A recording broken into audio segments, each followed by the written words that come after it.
everyone, welcome back to my channel, or welcome if you're new. Today I thought it would be fun to do a sci-fi reading vlog. So I have 3 sci-fi books checked out from the library right now. So let me just tell you about them and then I'll read them. I've been trying to read more sci-fi because I really truly love sci-fi. And all 3 of these, well, okay, 2 of them, one of them I know for sure is like speculative weird sci-fi. The other 2 I'm not sure if they're weird or if they're just sci-fi-y. Let me just tell you about them. The first one is Absolution by Jeff Vandermeer. This is the last book, allegedly, in the Southern Reach series.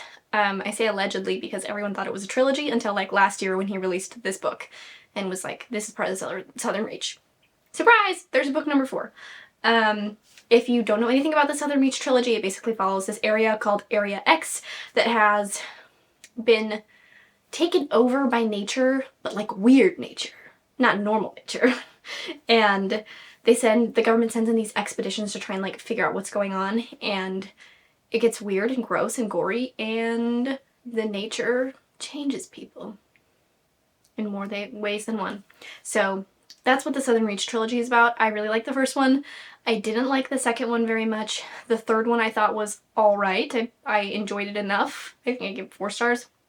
But it was like a low 4, if that makes sense. Like it was like, yeah, 4 stars. You know what I mean? So we'll see how this one goes. I actually started reading it. I'm how many pages in? 37 pages in, so not very far in at all. And so far it's just kind of like giving us the beginnings of Area X lore. So we'll see if that's what the entire book is about. I don't know. Next one is Mr. Penumbra's 24-Hour Bookstore by Robin Sloan. I have read Robin Sloan's other 2 books, which is Sourdough and Moonbound, and I really liked both of those. This one is about a guy who gets a night shift at the bookstore, at this 24-hour bookstore, but something is weird about it. I'll give you more context when I read it. I don't really know what it's about. And then the last one is How High We Go in the Dark by Sequoia Nagmatsu.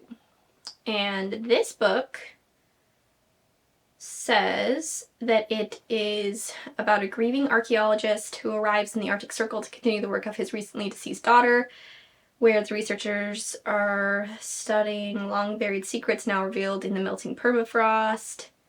Oh, including the perfectly preserved remains of a girl who appears to have died of an ancient virus. So it's about viruses. It's about a virus being released from the Arctic. So that's pretty interesting, actually, because that's certainly a real possibility, actually, for real life to happen. And it seems like there's some other plot points as well. So those are the 3 books that I have to read. And I'm going to start with Absolution just because that's the one I've already started with, and also the one that is due in 5 days. So I kind of need to get a hang of it. My bangs are being so weird. I mean, I know you guys weren't going to say anything, but like, it's okay. I noticed too. I kind of trimmed that piece a little bit this morning because it was bugging me, but I think I need to have my mother-in-law help me like actually do a real bang trim. She's really good at that, but anyway. So I'm going to start with Absolution, and I think I'll get a little bit further into the book and tell you how I feel about it, because I'm like 3% in right now, and that's not really enough for me to like give you a lot of context. So I think I might go read outside for a bit. My camera's about to die, so we'll see if I get any footage of that today, but I don't know. I'm just feeling kind of schlubby, and I feel like I just need to be outside and reading and have some time to just, you know what I mean? You get it. You get it. So yeah, and I'll check in with you when I'm a little bit further into Absolution, and we'll see how it's going.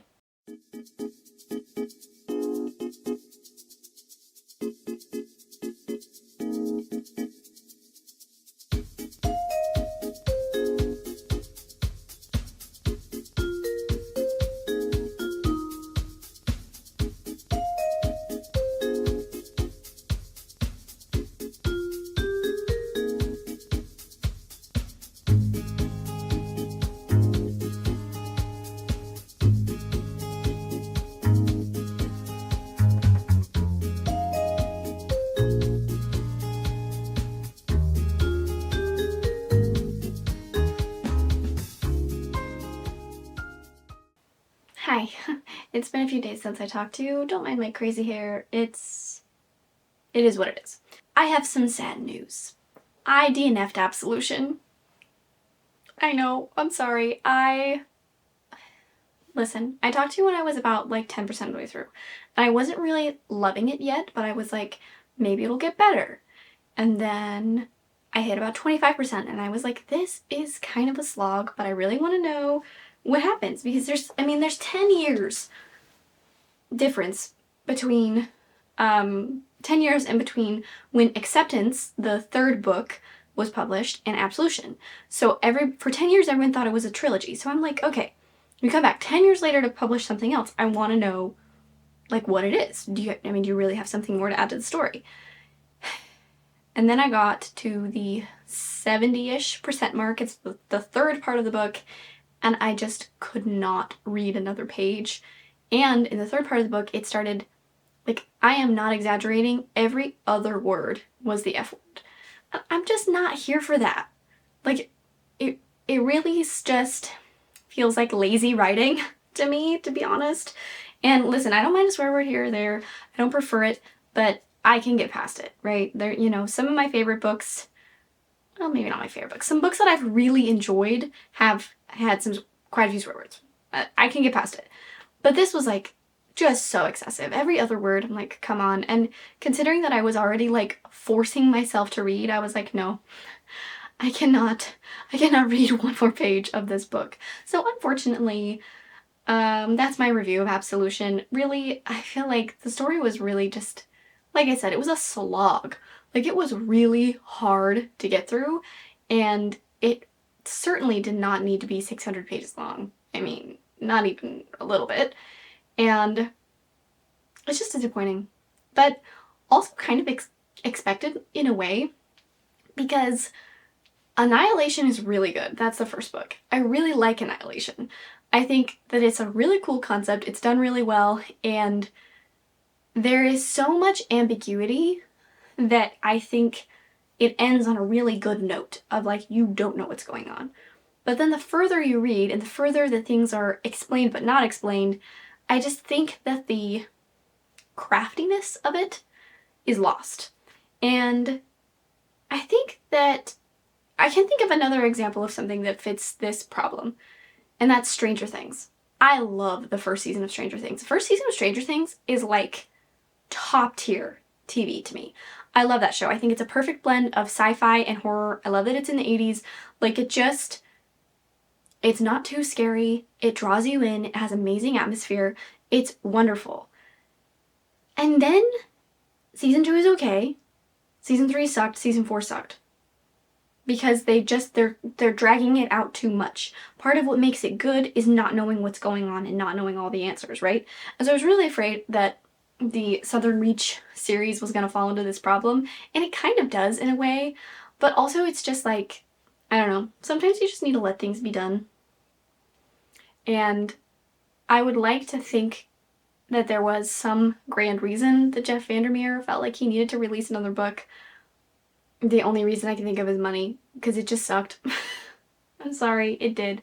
It just wasn't well written, and it was such a slog. It was so boring. So, what a disappointing way to start this vlog. I know. So, now what I'm going to do is I'm going to jump into How High We Go in the Dark. Is that what it's called? How High We Go in the Dark? Yes. How High We Go in the Dark. And hopefully that will go much better for me. And I'm going to see if I can find another book that I could replace Absolution with. Maybe I can find like a graphic novel or something. Or just like something that'll be a little bit shorter so that I can fit it into this video. But yeah. So now I'm going to go into How High We Go into the Dark, and I haven't started it all yet, so I can't give you any information, but I'll get a chunk in and let you know what it's about and how it's going. And hopefully I'll be like, this is amazing and I love it so much and it's so much better than Absolution. Hopefully.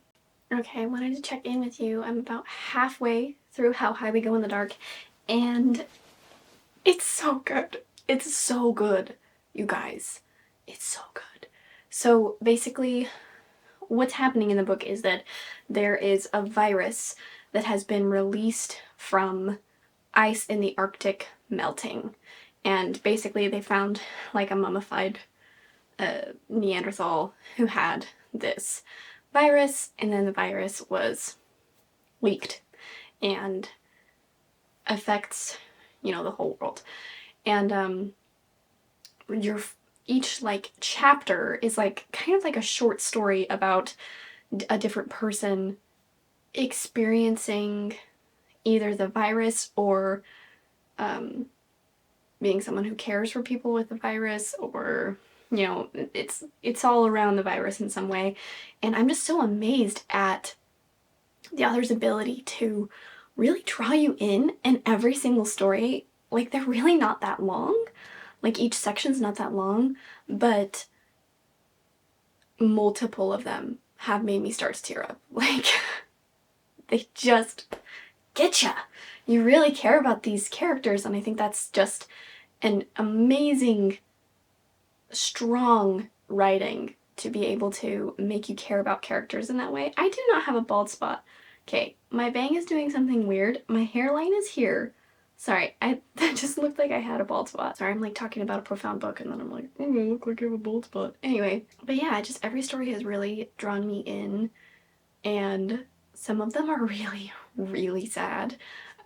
Particularly because it's like when the virus first starts to spread, it is only affecting children, and I am a mom of 2 children. I have a 2.5-year-old and a 1-year-old, and the thought of my kids getting sick, just, I cannot even think about that. Like, that would be so horrible.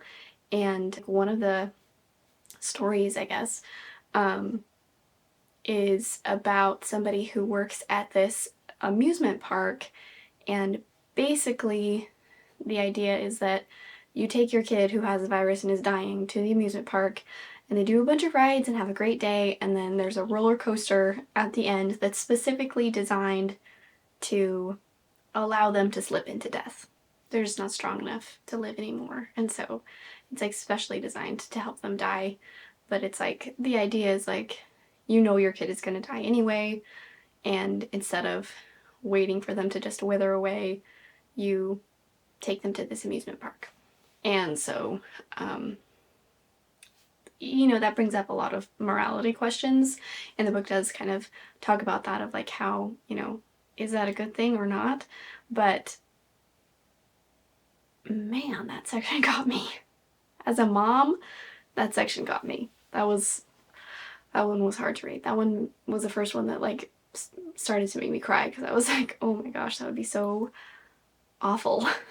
And anyway, so that's where I'm at.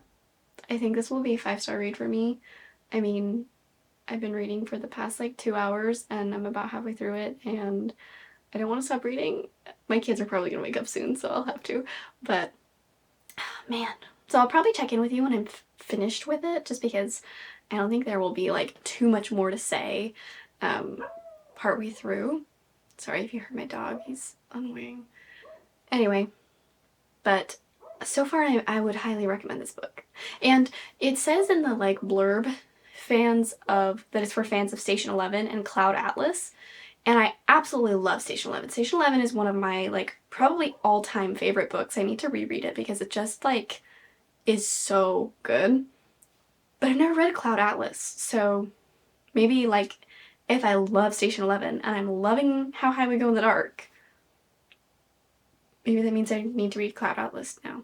So if you've read Cloud Atlas, that's kind of a hard thing to say.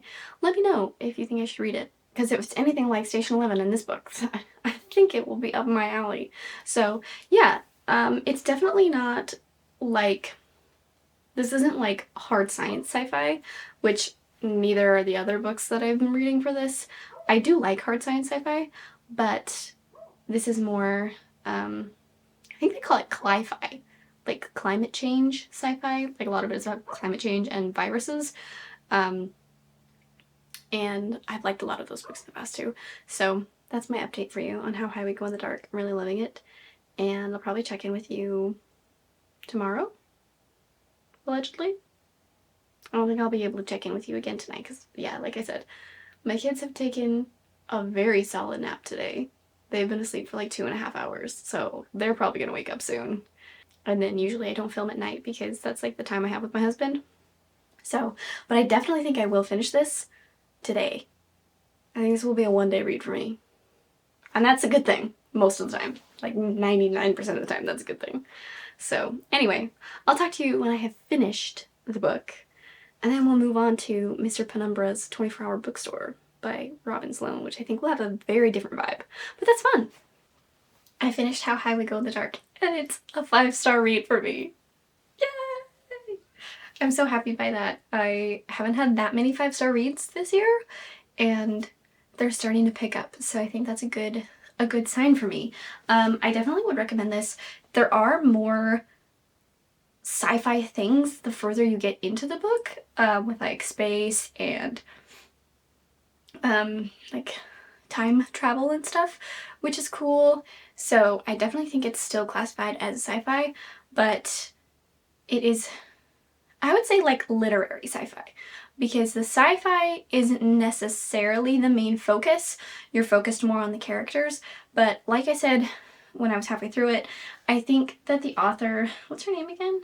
Sequoia Nagmatsu is her name. I think she just does a phenomenal job with character work, like really just pulls everything together, and I felt so connected to all of the characters. And then when I got to the final like chapter, it pulls a lot of things together, and I just thought it was so interesting and like a really cool concept, but it didn't go too far. Kind of like what I was talking about with like Absolution and talking about Stranger Things, in the sense of like sometimes media takes a really cool concept and then like pushes it too far in a way that then makes it uninteresting.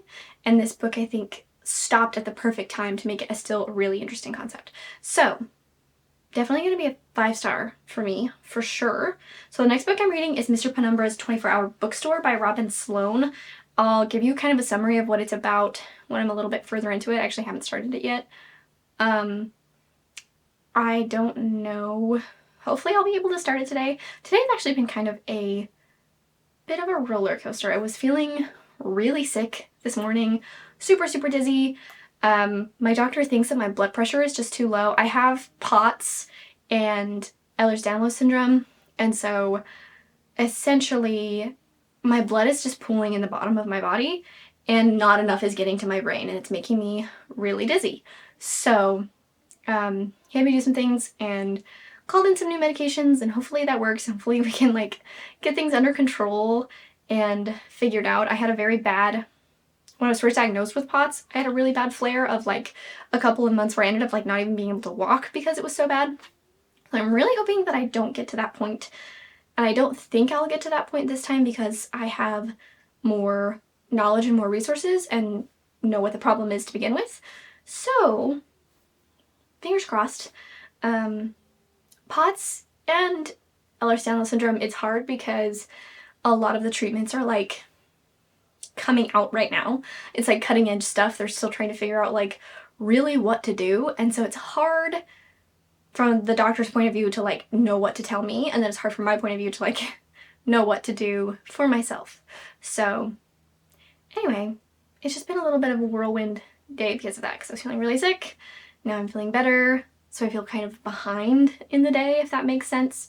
I don't know if I'm going to be able to sit and read during this nap time because I need to work on my bullet journal setup.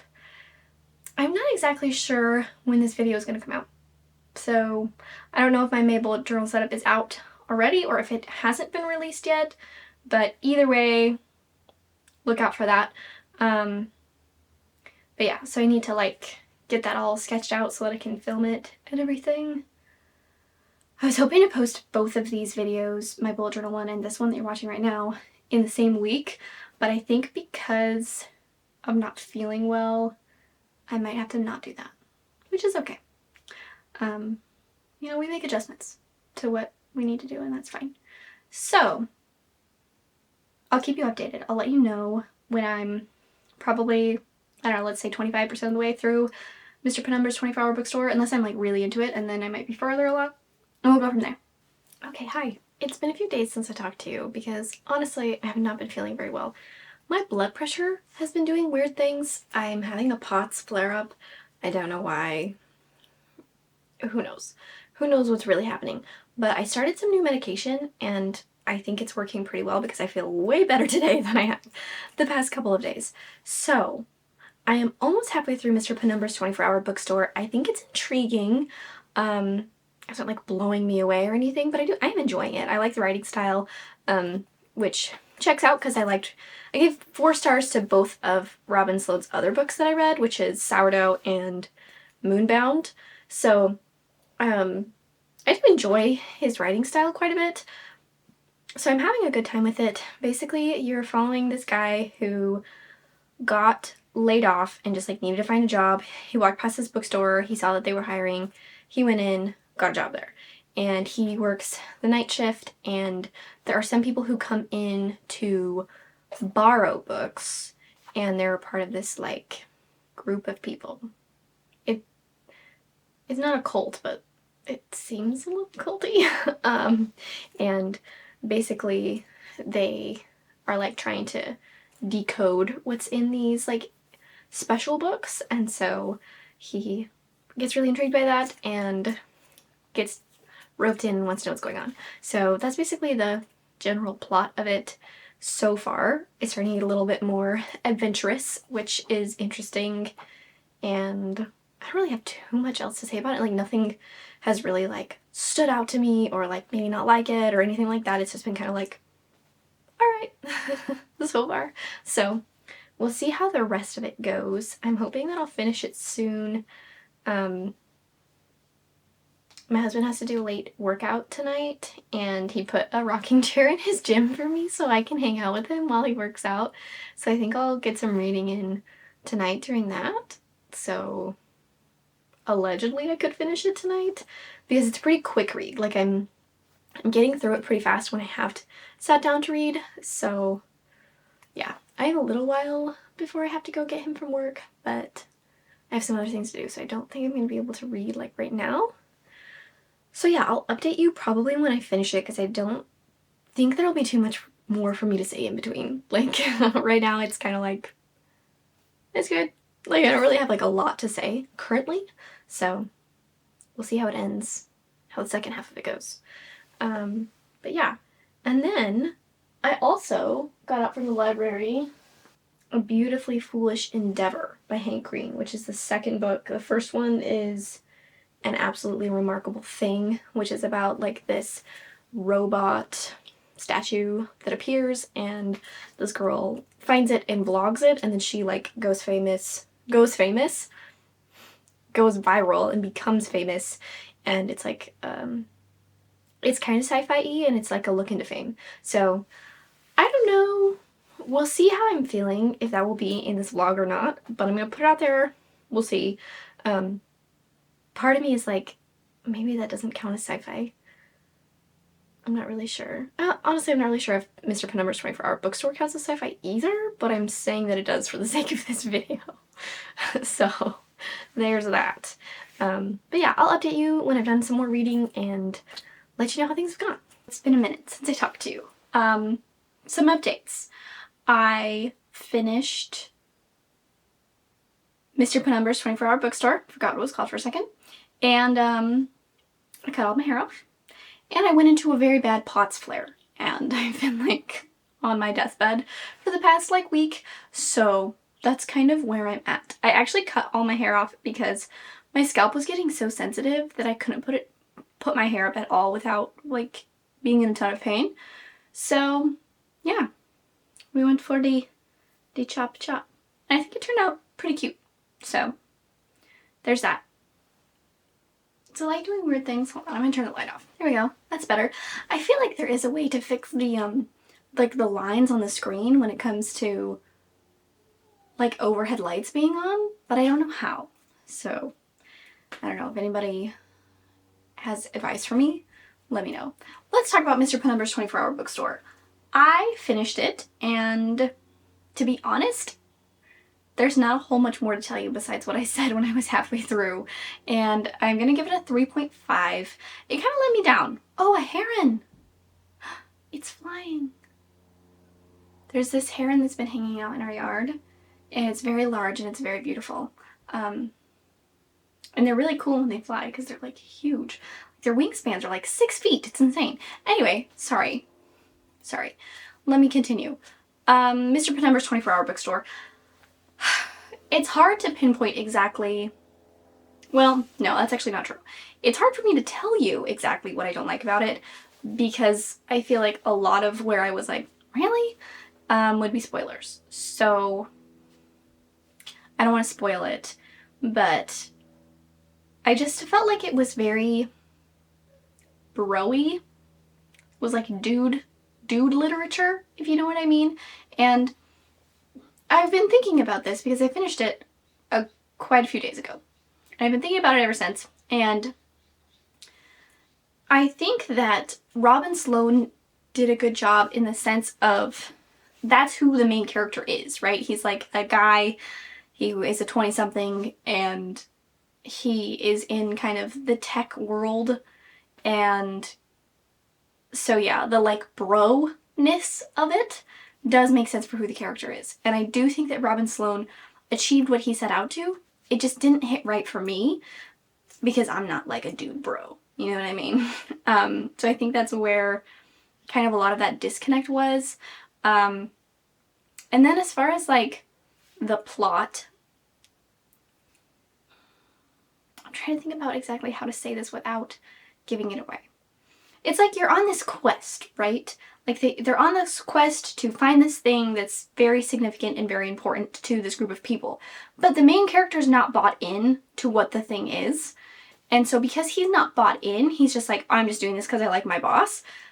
I feel like that kind of cheapened it for me a little bit. And it made me really hard to like get into the quest part of it. Like I was like, I mean, if you don't believe it, then what's the point of doing it? You know what I mean? Like I was like, what are you going to get out of it besides just being like, oh cool, here's my boss of a couple months, like I'm glad that you have found your purpose in life. I don't know. So that kind of made it hard for me to connect with the storyline. And then the ending, I was like, really? Like that, it was just very cliche. And again, I don't want to spoil it, but it's just like one of those cliches that you're like, it's too cliche to be used in a book. You know what I mean? So, I don't know. It fell flat for me. I will continue reading Robin Sloan's works in the future. And I will say, if you've read Mr. Penumbra's 24-hour bookstore and you were like, felt the same way I did, where you were like, this is kind of mid, like the writing was good, but the story itself, you're like, I don't have a lot of strong feelings about it. I would still recommend reading his other books because Sourdough and Moonbound do not have that same like bro quality to them, and they were published later, so it's like, you know, I think Robin Sloan did grow in his writing ability and his writing style, but also those characters are very different characters. The main character in Sourdough is a woman in her 20s and also involves the tech world, so that's an interesting, he must have some experience with that. And then in Moonbound, the main character is a like teenage boy, but not a modern teenage boy. So, I would still give him a try. If you try Mr. Penumbra's, wow. If you tried Mr. Penumbra's 24-hour bookstore and didn't love it, I would still recommend trying his other books and seeing if those ones work for you, because those ones worked way better for me than this one did. And I think I still will read books of his in the future. So, but I am kind of bummed that that one was just like a bit of a letdown for me. So I'm actually going to end the vlog here. I know I did mention a beautifully foolish endeavor, but I'm only like 15% of the way through it, and I'm not having super strong feelings about it right now. It's honestly not really capturing my attention. I grabbed the audiobook, so I might try that and we'll see how it goes, and I'll keep you updated on that in a reading wrap-up sometime in the future. I don't know if I'm going to finish it this month. I doubt it because this month ends tomorrow, so I don't think I'll finish it by then, but I will keep you updated on that one probably in a monthly reading wrap-up, but I just didn't feel like it was compelling enough for me to include it in this video. Also because this video is getting kind of long and I don't know what my energy levels are going to be like because of all of the flaring that has been mentioned. But overall, I did get a 5-star out of this video, right? How High We Go in the Dark was an amazing read for me. I really, really loved it, and I have been thinking about it since I finished it, so I am grateful for that, even though Absolution and Mr. Penumbra's 24-Hour Bookstore were both kind of letdowns for me. It's disappointing, but it happens, right? I think I will still try Jeff Vandermeer's other series I've heard is good as well. I don't remember what it's called, but I think I'll still check out his work, and like I said, I will check out Robin Sloan's work in the future too, because I have liked his other 2 books as well. So, thank you for being here. Let me know if there's any sci-fi that you think I should read. I love sci-fi. I love jumping into that world. I think there's always really interesting things to say and to explore, and there's some really cool ideas out there. So let me know if you have any sci-fi recommendations for me, if you've read these books, if you agree with my thoughts and feelings on them, and I will see you in my next video.